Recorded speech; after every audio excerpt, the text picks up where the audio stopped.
Hey everybody, welcome to Integrated Physical Therapy's video series. Today we're going to start talking about what to do if you spend the majority of your day sitting at your desk. If you're a lawyer, an accountant, or even somebody like a businessman or woman who needs to sit at their desk all day.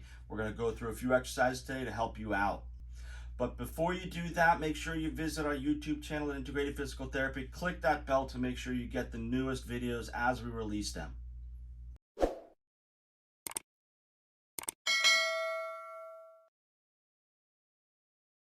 So the first exercise we're going to talk about is get out of your chair. Every 45 minutes to an hour, get out of your chair, do a lap around the office, go say hello to somebody, go get yourself a glass of water, but get out of your chair. You got to make sure that you're moving throughout the whole day. Once you've done that, you can come back. We've got a half a foam roller here. This is a 36-inch by 3-inch, right? Only 3 inches in diameter by 36 inches long.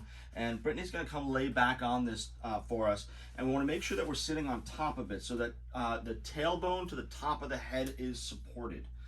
And on a table, you're going to see some squishy, but on the floor, it'll be much more stable for you. So sometimes what will happen is this is enough of a gravitational pull to allow the spine just to melt down into the table itself.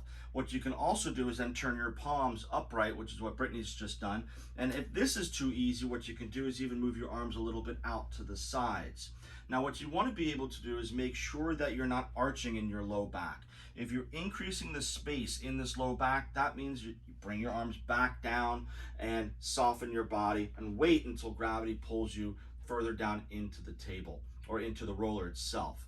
So one of the problems that we have when we're doing a lot of sitting is this forward rounded shoulder posture with our head tilting forward. And another way we can get out of that is a great exercise where we bring our arms up to the sides and just create a little bit of what we call external rotation. And these positions we want to hold here for a few minutes. The fascial stretching technique, really hold for 3 to 5 minutes and allow the body to soften, melt, and release as it goes through the process. How's this feel?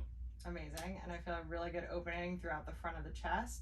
No pain in the shoulders. If we did, I could always modify with the arms a little bit lower, but here I'm at that 90-degree angle and I have no pain. I also keep my abdominals engaged a little bit by tucking my hips and my rib cage a little bit closer together. So there's not space here. My back isn't arched on the roller. I can feel the roller along the length of my spine. The pelvic tilt is not a full pelvic tilt. It's not all the way to force the body to stay straight. It's more of a neutral pelvis, so you can feel the most part of your sacrum, that tailbone region here is contacted with the roller. And you might even notice that your right arm and your left arm be at different places in the stretch, and that's okay too, because we are one side dominant. Yeah, but this feels perfect, no pain, and I would just hang out here. Right now, gravity is doing its thing. Sometimes you're going to start a little bit higher, and then as time goes, that 2 to 3 minutes, your body kind of melts closer to the floor or the bed or wherever you're doing this on. And remember, with fascial stretching, 3 to 5 minutes is where the stretch really begins, down into those deep layers of tissue. So now you can see Brittany's all the way down to the table on her right side. Left hand has a little bit more ways to go, but we're going to move on to our next one just for time's sake here in the video. When you come out of these stretches, make sure you keep your elbows down to your sides, keep them in close to your body. That just takes the tension off the shoulders and the neck as well. And move nice and slow when you go in or out of a stretch. I don't want to force my body into a stretch, and then I don't want to blast right out of it. You're going to have kind of a slingshot method where your body goes into protection mode and it actually tightens up everything you just loosened up. That's right. So be careful, do these stretches nice and slow. The next one we're going to do here is going to be an extension exercise. Now we're going to show you this exercise in lying down, but you can also do this in sitting at your desk by placing the foam roller right behind the same space. Come on back for me. We're going to place this just at about the shoulder blade level, maybe a little bit lower or higher, whatever's comfortable for you. Placing your hands behind your head and neck, and what this does is it gives you support. So by bringing your elbows in closer together, what will happen is it'll bring the lat muscles into play here, and force you to create extension in the thoracic spine. Again, when we're sitting at our desk, if we have poor posture, we're here, and what we want to do is open up this thoracic spine. So this extension exercise is a wonderful way to do so. Now this one is done in repetition because we want to create a mechanical opening. So what we'll do here in Brittany's situation is we'll just come up and back. Now we'll do about 4 or 5 of these movements here. Again, making sure that the rib cage stays down and engaged, elbows stay nice and together, and the hands are supporting the head and neck. After she's done 4 or 5, what we'll then do is ask Brittany to move down towards her feet, just an inch or two. And what that does is it moves to a different level of the vertebrae in the thoracic spine. But the rules stay the same. Hands are behind the head and neck. So I actually interlock my fingers here, and then I hold the base of my neck, so I'm kind of creating that stability so I have no room for my head to fall back. It's a great tip right there. Elbows stay together, and we create, again, extension. Now, if you're doing this in a sitting position, imagine Brittany sitting in her chair, rollers right behind her chair. Rules stay the same. Elbows, hands interlocked behind head or neck, elbows coming together, and we are extending in a sitting position at the desk chair. And you can work any part of that thoracic spine, which starts just above the shoulder here and goes all the way down to where your rib cage ends in the back. That whole area is your thoracic spine. So if you work any region in there, you're working the right part of your back. Right, so thoracic spine starts right up in here, comes all the way down into here, and we're able to work this entire spine just like Brittany said. Feel free to have some freedom to play with rotational movements and extension, just so that you can get some good opening from being in one position for a long period of time. Again, I'm going to repeat, every 45 minutes to an hour, get out of your chair and move. So the next exercise we're going to do is one of my favorites. It's called a book opener. And we're going to put this aside. And in this case, we're going to have Brittany facing you.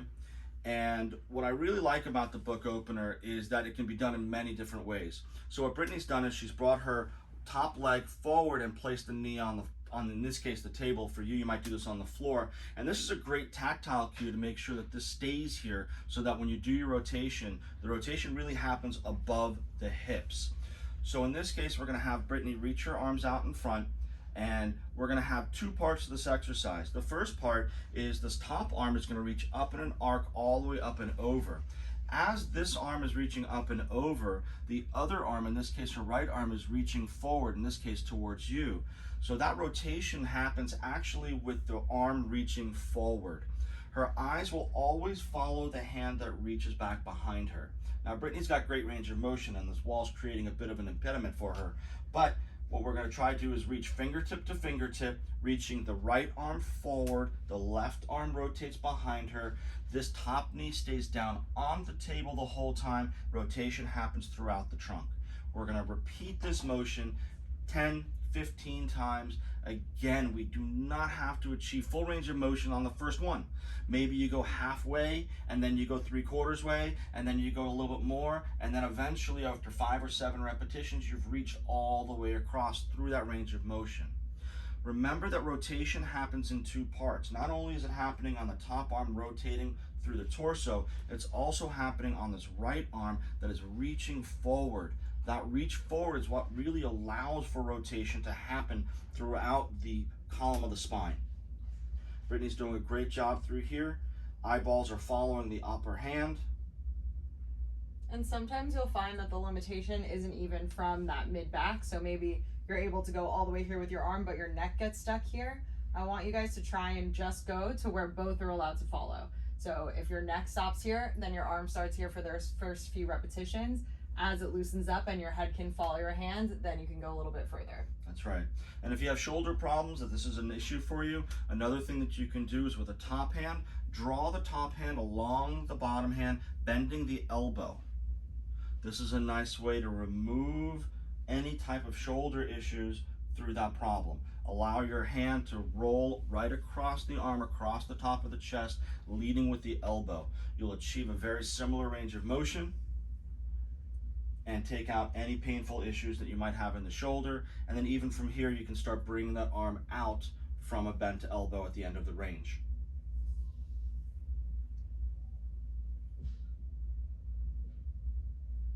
Fantastic. And again, we're going to do anywhere between 10 and 20 repetitions. The goal of these exercises is to create motion, to create mobility in a pain-free, positive environment. So remember, you do not have to do full range of motion the first time. Start slow, start easy, start where it's pain-free, and then slowly increase your way into more range of motion. The goal here is to move. There is no wrong way to do it unless you are seeing that pain. So the next exercise we're going to do here is what we call a suboccipital release. In other words, it's the muscles that insert from the shoulders up into the back of the head and the neck area right in through here. And I am going to plug Dr. Carol Davis's patient practitioner interaction book here. If you don't have this as a therapist, please, this is a great resource for you. We're using this book on the table right now because our table does have some squish to it. We want to make sure that we have a stable environment for our balls in a bag, 2 balls placed in a bag or 2 balls in a sock or something of that nature that creates a little bit of a peanut to be placed on the back of the neck. So this set of balls will be placed again. We're going to start right here on the very, very base of the neck as Brittany comes to lay back down. Like that. Mm-hmm. And I'm going to move the book back for a little bit of stabilization. And the reason why we use a book or a flat surface is oftentimes when we sit in this forward rounded posture, our head goes into extension, the chin runs forward. We want to bring that back. We're going to talk about that in our next exercise, but when we're doing this exercise, if you're on the floor, you won't need a book. If you're on a soft surface, you'll need something stable to provide that there. Brittany, what are you feeling right now? So I'm just underneath the base of my head, and I definitely feel more on my right side than my left. It's just some isolated direct pressure. Doesn't feel bad, it actually feels really good. And then as it starts to loosen up, I kind of bring the chin in a little bit and get some more pressure into that specific spot.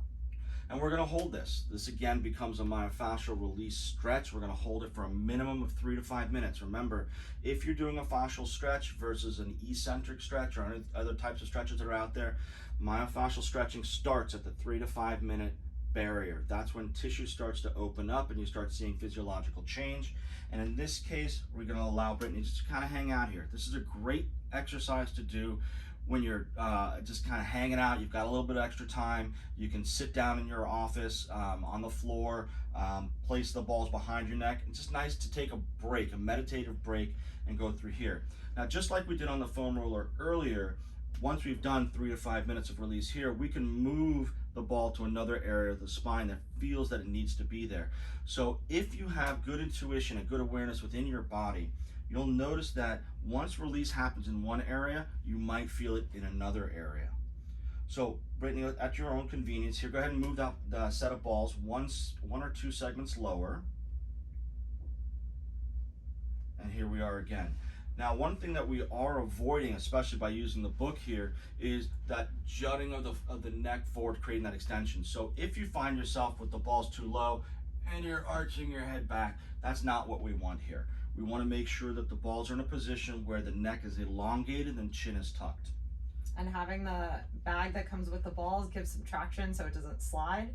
So sometimes you'll notice that it's kind of just coming right into that natural curve of the neck, and then your head's falling back towards the ceiling. Stick them inside the bag that they came in, and then you get them to kind of stay in place a little bit easier. We did that on purpose. So we do have these sets of balls here in our office. We give them to our patients. We sell them to all different types of people. They're great because not only can you use it for this exercise, but you can take one of the balls out of the bag and use it for some of the sciatic work that we talk about in our other videos. And this is great if you get tension headaches from sitting at your desk all day. This is a game changer for opening up that space right underneath the base of the skull, relieve some of that pulling on the head, and then it will relieve some of the headaches as well. We love this exercise. It's a great one that we give for our patients for homework because we want you to know that you can do this stuff at home. It doesn't always have to be done here in the office. And in fact, with 168 hours in the week, you're only going to come here for 1 or 2, maybe 3 of those hours. What you do at home is very, very important. So Brittany's gone ahead and adjusted it one more time. She's found a spot higher up in the neck that needs a little bit of attention. And what she's also done by bending her knees is just created a little bit of length and flattening in her spine to allow for that to reach from the top of her head all the way down to her tailbone. Yeah, and I just moved it up because, again, like Craig said before, started to feel it in a little bit of a different place. So I just followed the tissue, listened to my body, and went where I wanted to go. There you go. She listened to her body, followed the tissue, and that's where she placed this set of balls next. Our next exercise is going to be done in sitting. So we're going to have Brittany roll to her side, drop those legs off the table. Patient practitioner interaction, Dr. Carol Davis. And in this position here, what we're going to have Brittany do is called a chin tuck. And remember what we talked about earlier is, thank you for doing that. When we're sitting at a desk, oftentimes what will happen is the shoulders will round forward, the chest will drop down. Show us a really nice slumped posture for us, Brittany. Good. And in order to keep her eyes at the screen, what happens next is she tilts her head up and the neck goes forward like that. And what ends up happening here is we get this nice extension going on in the neck, this protrusion happening in the upper cervical area, and it creates a lot of compression here. So first and foremost, posture in a sitting position comes from the hips and the pelvis. So if you notice what Brittany just did, she rotated her hips up and forward, that lengthened the spine, and it automatically brought her head and neck back onto her top position. So this is not the ideal position that we want to be in. We do want Brittany more in a proper sitting position, but for purposes of the video, we're going to show you this from sideways. So what we're going to do here is I'm going to ask Brittany just to bring 2 fingers to her chin, and what we're going to do is we're going to do a chin tuck. Now a chin tuck is moving the entire segment backwards, okay? We don't want to tuck down this way. We don't want to tuck up this way. We want to make sure that we move completely all the way through the motion. Now this is more of a mechanical movement. In this, we want to get into the movement and then get out of the movement. Now when we get out of our movement, we don't want to actually protrude further. We just want it to come back to what our body assumes is its natural and neutral position, which is after 16 hours of sitting like this will be its normal and neutral. We want to be able to go from here back to here. It's a very small and subtle movement. There should be very little discomfort here.